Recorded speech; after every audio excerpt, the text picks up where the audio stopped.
Ya, Gus Dur kan tidak melihat. Dari mana dia bisa berkeyakinan? Kalau orang nggak ngelihat berkeyakinan.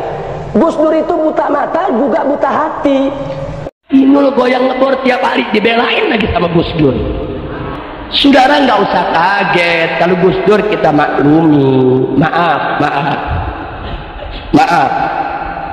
Andai kata Inul goyang ngebor tanpa pakaian gigil depan Gus Dur nggak dosa. Lo betul kok. Dosa gak? Gus Durnya dosa gak?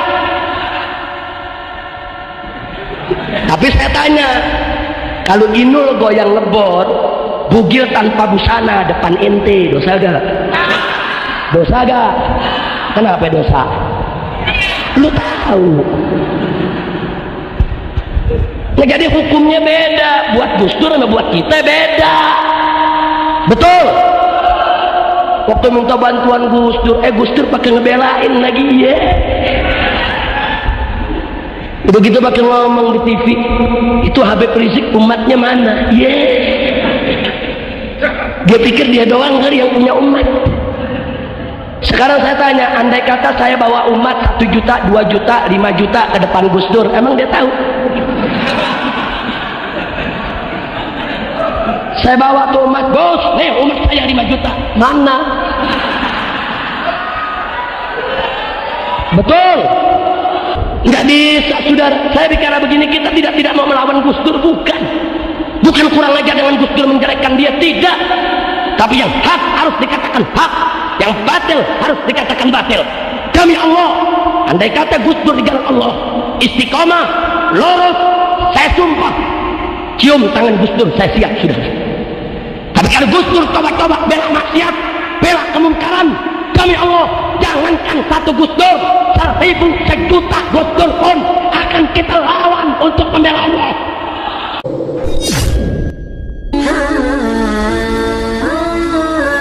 Bismillahirrahmanirrahim. Saya akan ngomong sesuai spesialisasi saya, yaitu fikih. Karena saya murid Kiai Haji Maimun Zubair yang bersanad lewat Mbah Karim sampai Mbah Hashim, atau bersanad lewat Mbah Mun, Mbah Zubair, kemudian Mbah Fakih Mas Kumambang, juga teman Mbah Hashim ketika sama-sama ngaji di Mekah. Saya akan mengkagumi Gus Dur dari segi fikih. Ketika Gus Dur dilengsarkan dari presiden, yang paling saya kenang dan para ulama seluruh Indonesia, mungkin seluruh dunia mengenang adalah keberhasilan Gus Dur mengelola konflik itu tidak pertumpahan darah. Itu satu prestasi yang insya Allah jadi amal beliau, semoga mendapat ridhonya Allah Subhanahu wa Ta'ala. Karena yang paling dihindari oleh Islam sebisa mungkin adalah jangan ada darah menetes, apalagi hanya demi kekuasaan. Sehingga Rasulullah SAW sampai berdamai ketika terjadi tarik ulur di Sulhul Hudaybiyah. Saat itu Suhail bin Amr memberi sekian poin yang mendikte Rasulullah, semuanya merugikan Rasulullah. Tapi semuanya merugikan Rasulullah, tidak ada yang menguntungkan sama sekali. Tapi Rasulullah menuruti itu semua demi tidak bertumpahan darah. Padahal Suhail bin Amr zaman itu masih kafir. Sehingga menjadi fikih bahwa perdamaian itu harus kita jaga. Sampai ada ayat wa in janahu lisalmi fajnalaha wa tawakkal 'ala Allah. Jika mereka ingin damai, kamu harus menuruti itu. Sehingga damai itu pula yang zaman era Gus Wahid, ketika beliau menginginkan negara berdasar Islam, itu banyak di buku, termasuk beliau panitia 9 persiapan kemerdekaan, Pebuki, juga tadi Gus Solahuddin cerita.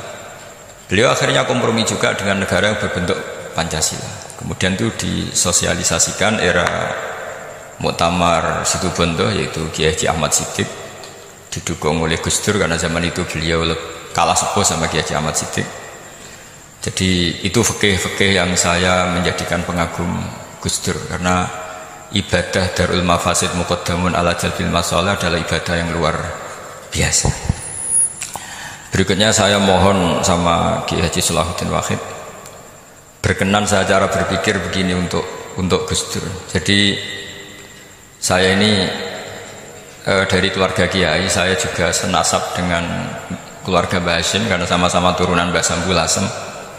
Jadi beliau adalah Abdurrahman bin Wahid bin Hashim bin Asy'ari bin Wahid lagi, terus bin Abdul Halim 2 sampai Mbah Sambu. Kira-kira nasabnya sama dengan saya, dengan Mbah Hamid yang dari jalur itu. Saya mau bercerita begini, watak seorang cucu itu biasanya mengalir dari pikiran besar mbah-mbahnya atau leluhurnya, karena setiap mbah-mbahnya pasti berdoa dzurriatan thayyibah, yaitu anak cucu yang baik. Saya sengaja di sini bawa kitab yang ditulis oleh Muhammad Asad Shihab, seorang Libanon, menulis bahwa Mbah Hashim Asy'ari adalah terhitung sebagai mujaddid, sebagai pembaharu Islam, setidaknya di Asia sini atau di Indonesia.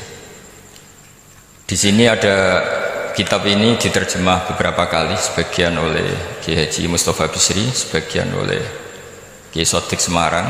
Saya punya edisi asli, edisi Arabnya, karena saya dari awal ingin ngaji sama santri-santri Tekfiren, karena buyut-buyut saya itu termasuk gurunya Mbah Soleh Darat. Jadi buyut saya yang di Kudus, Pondok Damaran itu dulu Mbah Soleh Darat pernah ngaji di situ, dan Mbah Hashim kecil pernah ngaji sama Mbah Soleh Darat. Dan tentu biasa itu dalam ilmu sanad, guru-guru saya indukannya di Mbah Hashim juga pernah ngaji beberapa ulama di Pantura.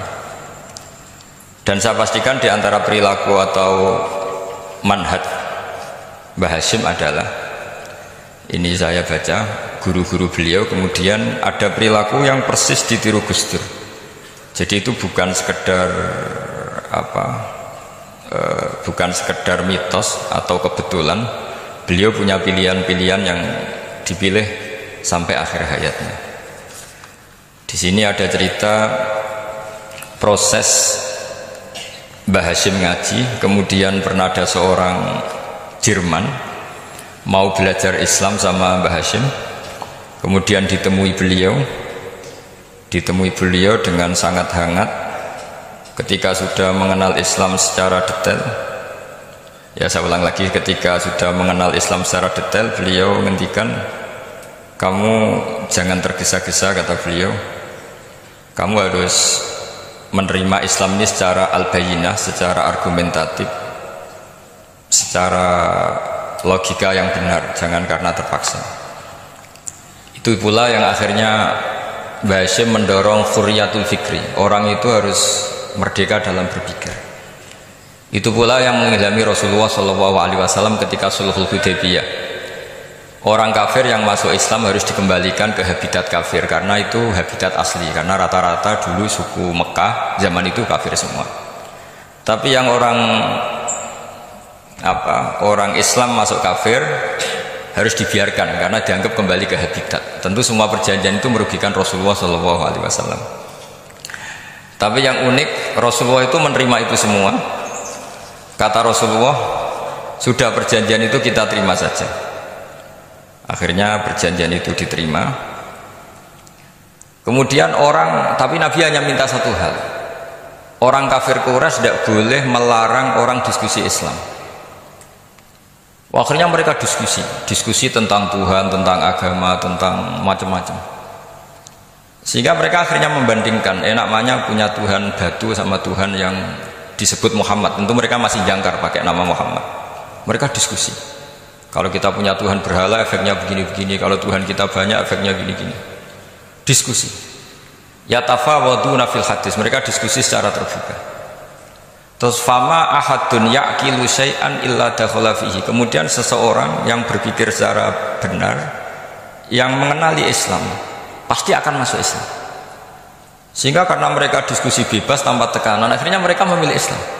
Dan selama mereka Islam, mereka akhirnya ikrar Islam sama ikrar, cara sekarang ikrar, kemudian menjadi muslim, dan otomatis perjanjian itu dibatalkan.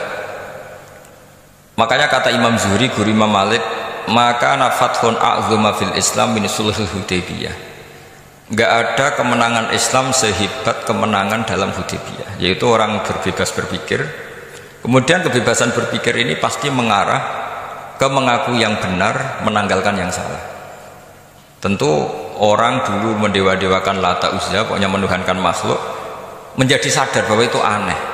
Kenapa kita harus menyembah batu yang dipahat, kenapa kita harus menyembah makhluk dan sebagainya. Dan akhirnya mereka Islam. Tapi dulu kalau suasana perang itu keinginan orang hanya ingin menang kalah. Jadi yang kafir itu hanya ingin menang, pokoknya jangan sampai kalah, nggak pernah berpikir Islam itu apa. Di mana-mana perang itu ya pikirannya menang kalah. Tapi setelah nggak ada perang, meskipun segala perjanjiannya merugikan Islam, orang akan berpikir secara objektif. Makanya fama ahadun yaqilu syai'an illa dakhala fihi. Tidak ada seseorang yang berpikir tentang Islam kecuali akhirnya masuk Islam. Sehingga itu disebut maka nafathun a'zama fil Islam min sulhul Hudaybiyah. Enggak ada futuhat yang sebesar sulhul Hudaybiyah. Ya, kitab ini namanya Wadi'ul Labinat Istiqlalil Indonesia. Mungkin santri Tebireng mungkin lebih tahu ya, karena harusnya lebih tahu. Jadi kalau tahunya baru sekarang ya rodo innalillahi wa inna ilaihi rajiun. Jadi saya tidak perlu bangga lebih tahu, karena memang seharusnya Anda lebih tahu. Kalau tidak ya keterlaluan. Ya, namanya itu Wadi'ul Labinatil Istiqlal al Indonesia.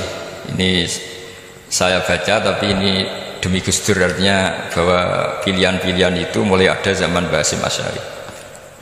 Saya baca satu-satu yang mulai kredibilitas ilmu beliau, karena dalam Islam itu harus ada sanad. Saya pernah ditanya seorang ilmuwan, Pak Bahak, kenapa Islam itu harus ada sanad? Kita kan orang cerdas, kan bisa berpikir sendiri, ngapain nunggu pikirannya orang-orang? Terus saya bilang, agama itu agamanya Allah dan Rasul. Kalau pikiran kamu namanya agama kamu, bukan pikiran agama, kata saya. Kalau kamu punya pikiran, yang namanya pikiran kamu, tidak agama. Kalau agama itu harus bersanad. Jadi pikirannya Mbah Hasyim sama dengan pikirannya Mbah Mahfud pikirannya sama dengan Said Abi Bakar Sato sama dengan Sayyid Zaini Dahlan, dan seterusnya sampai logika itu sampai Rasulullah Shallallahu Alaihi Wasallam. Saya beri sekian contoh. Pikiran yang kita ciptakan bisa salah, misalnya begini. Dulu misalnya Nabi pernah bersabda, al-qatil wal maqtul finnar, pembunuh yang dibunuh sama-sama neraka. Jadi idal taqal muslimani bisayfihima fal qatil wal maqtul finnar. Jika dua orang muslim bertemu sama-sama bawa pedang, maka yang bunuh maupun yang dibunuh itu sama-sama masuk neraka. Makanya kita harus syukur sekali Indonesia itu paling menghindari membunuh, karena kalau sesama muslim membunuh itu ancamannya berat, sama-sama masuk neraka. Bukan sekedar diboyong dari pondok Tebireng, itu neraka. Kalau dibayang pondok gampang, nanti mondok lain gampang. Terus logika sahabat begini, hadza al-qatil fama balu maqtul. Oke ya Rasulullah, kalau al-qatil masuk neraka namanya pembunuh, oke kita terima. Tapi fama balul maqtul, lalu dosanya yang terbunuh itu apa? Wong dia korban kok dia dibunuh. Apa jawabannya Rasulullah sallallahu alaihi wasallam? Jawabannya innahu kana harison ala qatli sahibi. Sebetulnya dia juga mentalnya pembunuh, cuma nasibnya terbunuh. Jadi seperti misalnya sampean hasut saya, itu nggak perlu disakeni. Sebenarnya sampean yang inginnya ya menggusur saya, cuma nasibnya tergusur gitu. Makanya kalau ada orang rebutan pacar kok kalah, itu udah usah disakeni. Sebenarnya mentalnya dia perebut gitu. Cuma nasibnya kalah gitu loh. Jadi apa ya? Ya tadi. Ya ini penting ya, penting sekali. Jadi sebetulnya ketika duel itu semuanya kan mentalnya pembunuh. Maka dia nasib saja sebagai maktul, tapi mentalnya pembunuh. Karena dia mentalnya, niatnya, komitmennya pembunuh, maka dia sama-sama di neraka. Maktul itu fakta, faktanya terbunuh, tapi mentalnya pembunuh, sehingga hukumannya sebagai pembunuh. Sama kalau sampean berebut itu mentalnya ya perebut, cuma nasibnya kalah atau terebut. Itu soal nasib.